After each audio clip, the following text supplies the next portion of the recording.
next morning, Henry was enjoying himself enormously. "I feel so well," he sang. Trickety-tock, hummed his coaches.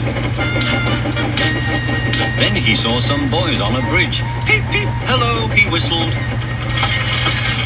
"Oh," he called. The boys didn't wave and take his number. They thought it fun to drop stones on him instead. "They've broken our glass! They've broken our glass!" sobbed the coaches. The passengers weren't hurt, but they were cross. "Call the police." "No," said the driver. "Leave it to Henry and me." "What will you do?" they asked. "Can you keep a secret?" Yes.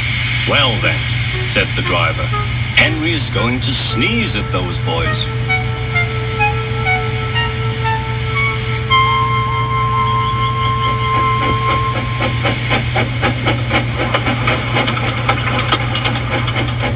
Lots of people were waiting at the station just before the bridge.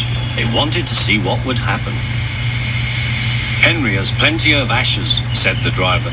"Please keep all windows shut till we have passed the bridge. Henry is as excited as we are, aren't you, old fellow?" Henry was feeling stuffed up. Soon they could see the boys, and they all had stones. "Are you ready, Henry?" said his driver. "Sneeze hard when I tell you." "Now," he said. "Achoo, shoot!"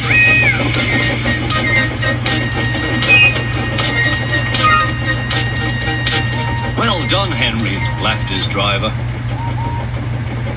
Henry went home very pleased with himself. He had taught silly boys a lesson with a sneeze.